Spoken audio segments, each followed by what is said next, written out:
Hello, everyone. How you doing? It's going to take a moment for a second. I'm waiting on a few people to come in. First of all, I just want to say thank you for joining, and I got to correct a few things in the background. Thank you.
Okay, back again.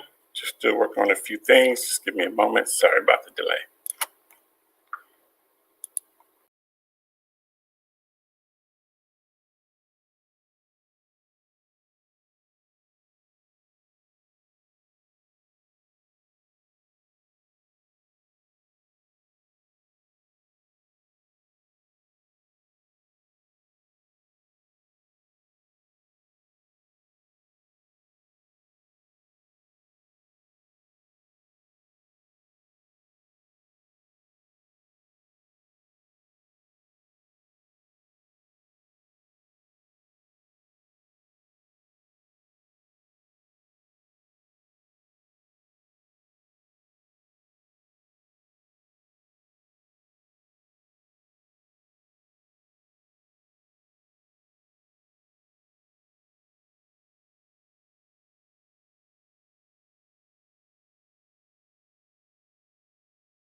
All right, sorry about that. I'm just still having a few technical difficulties with my green screen, but I'm going to get this started and wait for a few of my friends to join in on this conversation. There's just a few things I wanted to have a conversation around. First of all, I'm here in Australia, and one of the things we do in Australia is that we pay respect to our Indigenous individuals and Torres Strait Islanders by doing an acknowledgement to country. So thank you for allowing me to be on your ancestral lands, which you are the custodians of. Paying my respect to the present, past, and future Indigenous and Torres Strait Islanders here in Australia. And thank you very much for that. I'd like to take a nice breath on that. All right. Well, once again, this is Orlando Green. Just a little stream that I like to share to get a couple opinions out that I've been sharing and having dialogue within myself and within the community, a lot of African Americans here in Australia. So first of all, I want to focus on a few things that is quite different than the U.S. There's quite a few of us expats here in Australia, and we have a pretty good community, which needs to be stronger every day, but that is something that we're working on.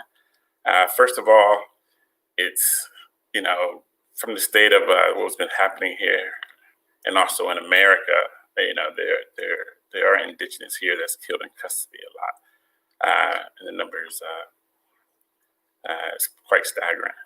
So first I want to just keep this information about how we're going to use the new term with the killing of the African American in the U.S. Have to think about that.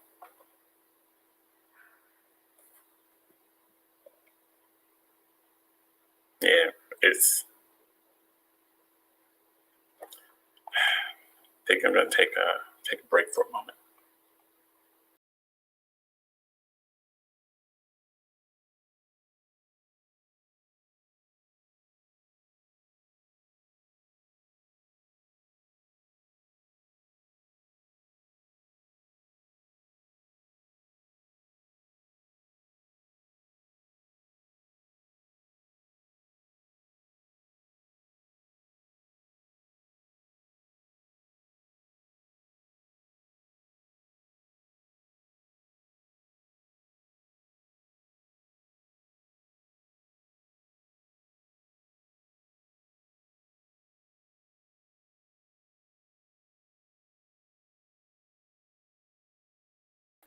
All right, I'm back. Sorry about that. I just had to have a quick reflection on that situation.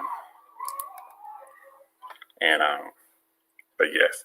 So I just want to go around and have a conversation about what is going on in this environment and in the media nowadays. And there's really some concerns for me. Oh, maybe I have someone coming in for a moment. Okay. Yep. There's some concerns what's happening in today's climate with the shooting of Jacob Blake, and how we as a human race, and the compassion that we should have for each individual. And I know there was times in history where a lot of times, when we wasn't actually taught in school all the history about the U.S. government and the European and Africa. Sometimes we just usually focused on the U.S. history. Very seldom did we even go to Africa history or Asian history. It was usually just the U.S. and Europe, or even not even Europe, just the U.K. I'm a 50-year-old guy, and I didn't learn a lot about King Leopold and Belgium and Congos and that information until I went to college. Just a shout out to CU, Cheney University, oldest HBCU in the USA. So I learned a lot there. And I just want to give me a shout out to Professor Dr. J. Otis for Black Experiences in Psychology. Opened my mind. I wasn't woke, but someone was shaking the bed. So that was very good following and understanding to have that conversation among African American young people, students, which I didn't have the opportunity because my upbringing was predominantly white. From sixth grade up to graduation.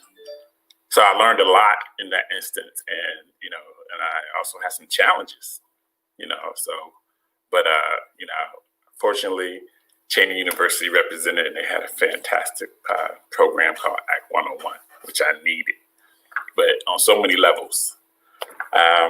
So let's just get into the history just of America, and I really, before I say getting that, I just want to thank all our essential workers doing their thing out in the hospitals, even the police officers, the good ones. And we'll touch on that again. Hopefully my man Paul come in, and we'll discuss a little bit more about how that aspect can be shared and included. Because that police force, I think we definitely need it. And I wouldn't say we need to fund it. I just say we need to allocate and distribute the resources better. And that's from maybe a police officer needs to have a 2-year degree or a 4-year degree, and they learn about empathy and alcohol and other drugs and mental health and how to de-escalate situations properly.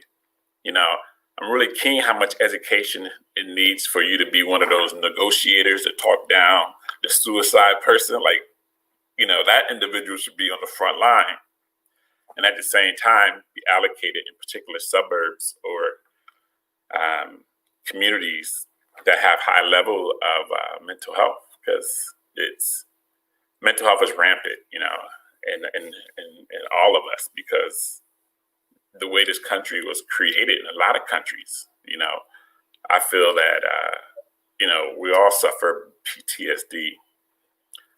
To a degree, and that works both ways, Black people and white people, because, white people, I don't know, did you ever go through life and never wonder why aren't there more Black people on TV or more positive images of Black people? Other than sports, entertainment, and art, where the other, what other portrayal that they have of Black people on TV, in the media, in the newspaper, on the radio, and that brings it back to the same aspect of radio.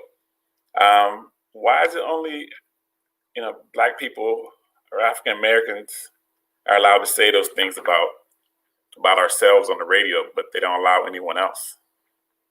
Not the homophobics, Not the ones that rock and roll was a little rough early on, that really hard, heavy metal, but it wasn't, on the mainstream.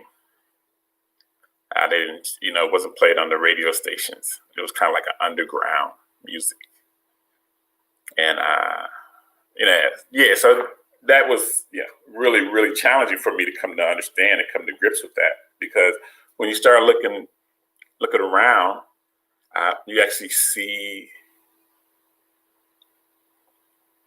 the subtle differences when you pay attention, when you acknowledge it and become aware of that. It's almost enlightening, and that's when you start becoming, as they say, woke. And when I kind of think about it and look back, at my friends, that I grew up with, I'm just wondering, did they acknowledge that, or were they aware of that? Because it's one thing to be racist, it's another to be that new term, which I kind of enjoy. It was just anti-racist. So why aren't more people anti-racist? You can ask yourself. Why aren't they on the front lines advocating, and not even for people of color, or black people? Why aren't they advocating for poor people? Because that's one of the things that really surprised me about religion. I would think that religion had more of a helping the downtrodden, helping the other man that's not doing as well in society, especially the poor. The poor people definitely need to have the opportunity to have employment, have the things that's best for America, or the American dream. So I just need to see more of that. And if you grew up, if you're a white person and you grew up calling a black man a boy, does that seem right to you? I mean, and that's a bit of PTSD, because that's all you know, and that's what you're taught.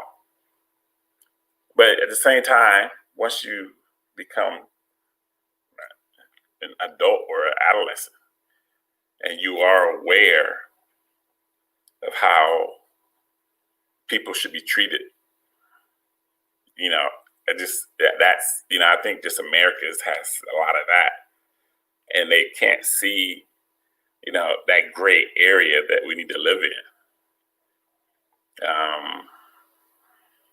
But yeah, and at the same time, think of the people that were Becky and Karen. People were like, "Oh, that's offensive." That's been around like at the most 5 years. How long has the N-word been around? So kind of think of that. If you're that upset being called a Becky or a Karen,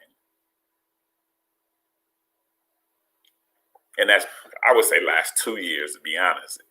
But imagine the people that's been over 400 years with the N-word.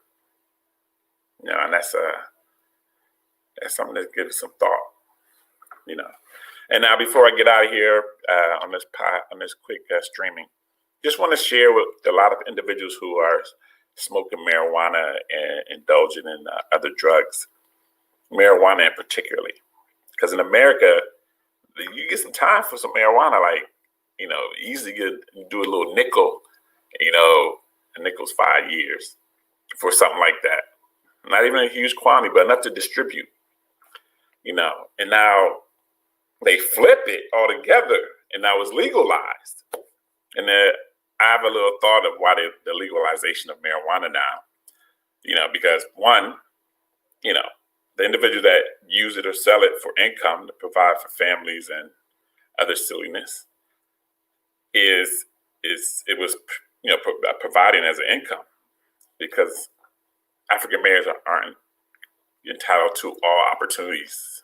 Some got to do it hard, and some learn disabilities, and they got to do what you have to do to feed your family. Now they flip it, and now it's legalized. But it's all these, you need a lawyer, et cetera, a bit of money to invest to show that you can take, have a proper marijuana distillery or something like that. But the individuals that are suffering from it are still in jail now that it's legal. Then the corporations, predominantly white Americans, are getting now they're selling the weed. They're the drug dealers, and doing it legally. So, and now individuals are smoking more. And that's the danger, because now you're smoking more, you come chill, you feel calm, sit back and want to watch sports. That's why with this whole COVID thing, there's no sports, and people just want to Netflix and just hang out and be lazy and just sedentary. But the one thing that they don't say about cannabis or marijuana is that it can, or may cause what we call our industry DIP, and that's drug-induced psychosis. And sometimes only temporarily, and you won't die from it unless you have poor behavior, like running in the street. But it's too much of anything is not a good thing, and we need to understand that, unless it's education, and that is the correct education, the truth. And that's saying the truth will set you free. If white people just, when I say white people, I don't mean like all white people. It's a generalization that a lot of us African Americans say. I know when I use the word white people, I use it in different contexts, and I should be more specific in that, and I'll try to do that, in the future. And because I know when I use the word white people, it tends to reflect on the government status, the politicians, the Supreme Court, president, his cabinet, then down to the Senate and the representatives. So that's when I say white people in the government of the races, that individual, not everyday people. The one thing a lot of people don't understand is that the word racism or racist, if you don't attach power to it, then you're not a racist. You're just a bigoted or biased or prejudiced, and that I believe, because everyone can't be racist, because they don't have the power to keep me from doing, like, harming my family, job, transportation, home, the American dream. Racist people can deny people that, and we've seen that in American history, and we still see it today. And that's why I think a lot of people are very frustrated. I know I'm frustrated for more than one thing, for not being home in America, helping out, and having to be here, taking care of my family and focusing. And that's a real challenge for me, and probably a lot of other African Americans that's here in Australia or abroad. I was hoping one of them would join me. Oh, I think I have someone that's ready to come in. Well, maybe she just want to come in and offer a voice. Let's see. All right. I think she's just going to offer a voice and have a say. Now, this is, I believe, Geraldine out of New York City.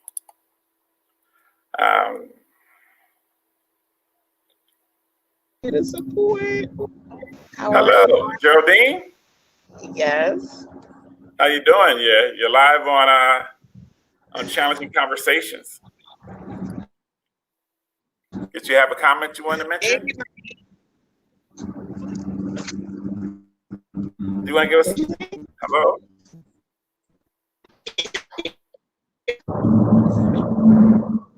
Hello? We got bad connection. But yes, we'll give her a moment and see if we can get that right. But yes, where was I? Yeah, so I believe that when individuals are using, substances, it is kind of a plan to allow African Americans to be sedentary, not be as active. But since there's no sports, it's huge now, because everything that's on the media is usually just politics, and that happy medium is a real challenge. All right. We're going to go back to Geraldine and see if we can get her in again. All right. Just get a few moments. All right. Let's see. Okay. Yeah, so, and that's the thing I think we need to really focus on is being more active in this bit of free time that we have. And I just, going to leave on this note, and I hope everyone out there stays focused and really have an idea what they want their future life to look like and put the effort in to achieve that. And I know it's very challenging during these times of COVID-19. So, make sure you're getting your sleep. Sleep is very important. It's paramount, so try not to get too much sleep, but, more than enough is what you should know about yourself and your body. Drink your fluids, half a gallon to a gallon or a couple liters a day would be suffice. Especially, I think it's wintertime here in Australia, so it's a bit chilly. But in the U.S., I heard the weather had a beautiful summer. And eat healthy. That's the key. Get them beans, get them superfoods, those oranges, orange fruits and vegetables, yellows and reds, purples, and raw or steamed. But thank you very much. Got my shirt on today. This is the one I love. Ooh. Yes, indeed. Check it out. Ooh. But all right. Peace and love and knowledge. Have your best day, and see you maybe next week. Peace.